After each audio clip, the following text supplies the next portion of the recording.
Thank you very much for listening to this presentation. Let us start with an example which clarifies the difference that exists between formulation of calculus of variation in the current article versus the traditionally used formulation. Traditionally, calculus of variation is used to maximize mutual information subject to constraint on the power and area under the curve of the code books. And in that formulation, density functions are implicitly assumed to have a zero mean. On the other hand, when we are dealing with an interference channel, this assumption of having a zero mean may not be valid.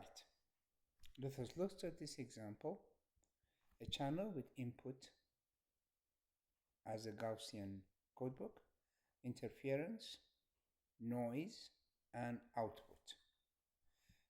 The intention is to find the density function for this codebook of this interference term, subject to the constraint on its power, and of course subject to the constraint on the area under the density.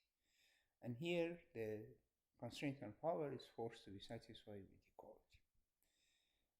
Density functions are convolved because of the assumption of independence, and we define the mutual information across the channel in a standard form, which is used in the calculus of variation, and it results in two stationary solutions.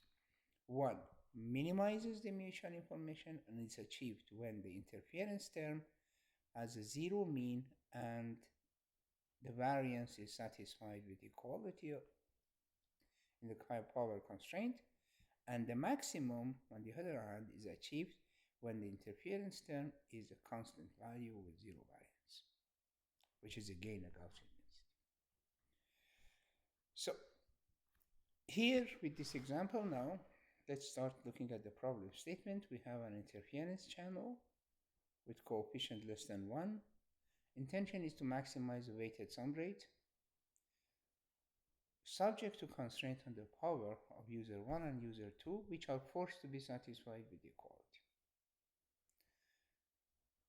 This assumption of power constraint to be satisfied with equality is in contradiction with the knowledge that dividing the power among multiple GICs and performing time sharing between them, one may be able to extend the capacity region. In this work, it will be shown that for all values of P1 and P2, all codebooks will be zero mean. The reason is simply that the interference term, which are the private messages, if one decides to put some of the power as wasted term, constant term in this interference term, that power can be reallocated to public messages, improving the weighted sum rate.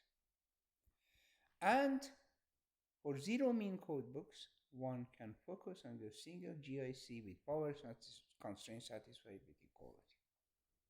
So there is no need for computing the so-called, dealing with the so-called upper concave envelope, which is based on using time sharing among multiple GICs.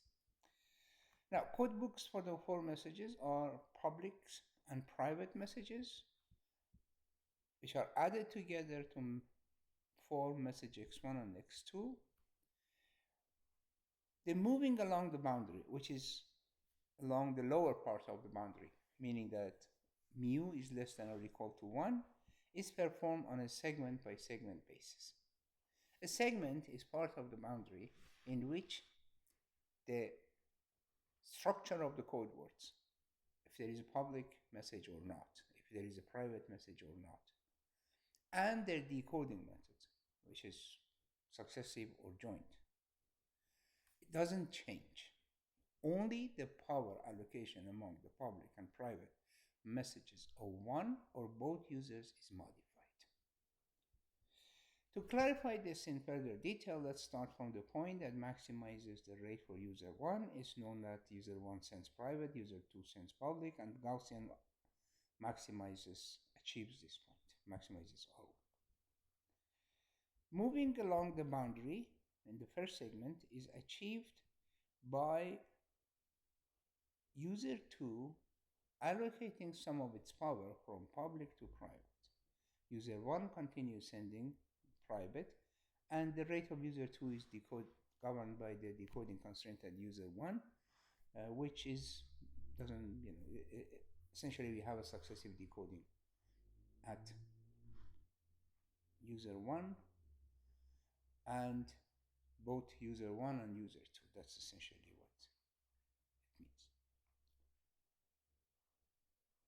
Okay, now as we move along this boundary, the power allocated to private message of user 2 increases and the public message decreases. The segment ends when this power reaches to 0, or the maximization of the weighted sum rate requires that user 1 also put some of its energy in public message. Now, we also assume that each segment is small enough such that we can change this coding and decoding strategies at the endpoint. We call the U1, U2, V1, V2 as co-random variable and their linear combinations as composite random variable. Here is a small segment along the boundary. Moving from the point start to end is associated with a change in rate of user 1 and a change in rate of user 2. And we define a slope function, epsilon, as the ratio of these two. Please note that both of these quantities, delta R2 and delta R1, are defined to be positive. And along that slope, we have a line of length gamma. So the intention is to maximize this gamma for a given epsilon and show that maximizing density results in a unique point, and that point is of course on the boundary because maximum gamma eventually crosses the boundary. But because it's unique, it serves our purpose. Now let's see why the problem is complex. First of all, power allocation affects the selection of codebook densities, and it would be very difficult to look at the optimizing codebook densities in conjunction with the question that what is the optimal power allocation. The other complexity comes from the fact that we need to select mu, and also that the boundary should be covered continuously with unique optimizing codebooks for each boundary point. So in this work, it's shown that under some mild conditions on power allocation, guaranteeing uniqueness and continuity, zero mean Gaussian codebooks provide a unique solution maximizing gamma for given epsilon. And this results in a point on the boundary. Solution approaches rely on the calculus of variation, showing that zero mean Gaussian densities for composite random variable result in stationary solution for epsilon and gamma. Composite random variable are linear combination of co-random variable U1, U2, V1, V2, and these are the random variable or codebooks that appear in the formulation for gamma and for epsilon. We also show that the second order variations are non-zero, implying that each stationary solution is either a maximum or a minimum. Now let's look again at this infinite small step along the boundary with slope epsilon, and defined in this manner. Delta R2 is the rate of user 2 at the end point minus the start point, and rate of user 1 is defined as the rate of at start point minus the end point. So delta R1 is also positive. So the step along this has a length of gamma defined in this manner, and in this work we show that these rate values can be selected, can be expressed in terms of composite random variable, because in at least one of the receivers we need to rely on successive decoding. And the stationary solution for epsilon and gamma are achieved by a consistent set of random variables which are Gaussian with consistent power across the board. And so the same solution that maximizes gamma will provide a stationary solution for epsilon. Indeed, that epsilon is the minimum value of the slope. Now, let's look at the condition that we have for achieving point on the boundary. This is a segment starting from point S, ending to point E. The slope at the starting point is mu S, at the end point is mu E. But instead of dealing with the slopes, we deal with the quantity epsilon, defined as the ratio of these two changes in rate. And of course, epsilon is between these two limits. Now, let's fix epsilon. There are many code books with different power allocation, different densities that achieve the same epsilon. Now let's look at the length corresponding to those solutions. This length for different solutions will be different for some of them, and eventually we reach to a maximum length that of course crosses the boundary because the boundary is concave, and that point on the boundary we need to show that it corresponds to a uniform solution, a unified solution, to a unique solution for both code books and power allocation. Now, so there is a power reallocation for which code books resulting in a stationary solution for epsilon and gamma are unique. Let's look at those conditions. We talk about it as power reallocation because indeed moving along a segment, power is changed amount of power between public and private messages of one or both users. So some power is taken from one message and put into another message. So that's why we call it power reallocation.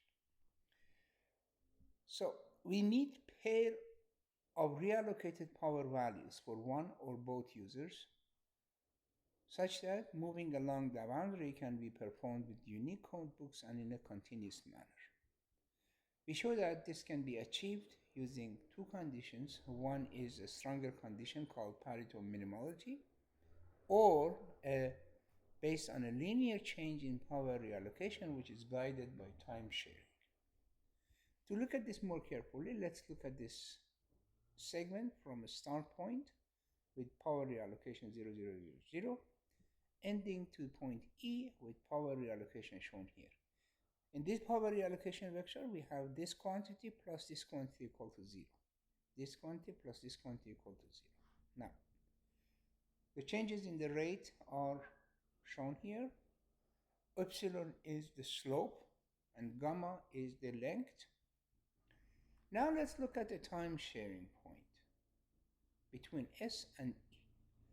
The power, equivalent power for the point T will be omega, so this small omega, times the power of the endpoint. And omega is between 0 and 1. Now let's use this power reallocation to find the point on the boundary.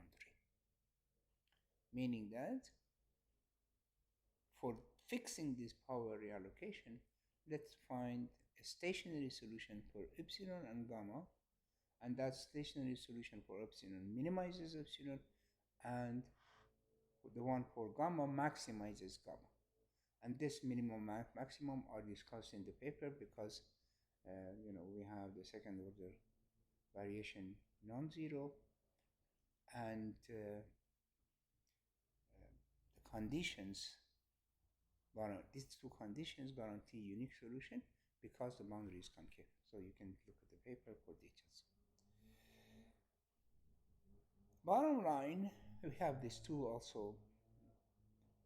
We can derive these conclusions on epsilon and gamma. And at the end, we see that, which can be easily seen, that epsilon as a function of omega is monotonically decreasing and gamma as a function of omega is monotonically increasing. This two monotonicity property comes from the fact that the boundary is concave. And because of this monotonicity, the point on the boundary corresponding to this particular power reallocation is unique. Now, here we have a method for decoding of U1, V1, V2, V2 at user 1 or user 2. These figures show the layered code books received at user 1, for example, and this presentation means that U1 and U2 may be decoded jointly or successively. Because the A and B are less than 1, we can have some conclusions about noise terms being degraded, resulting in channels that are degraded version of each other, and consequently, for example, the mutual information across a channel with input U2 and output Y1 is smaller than the mutual information between the channel U2 and Y2.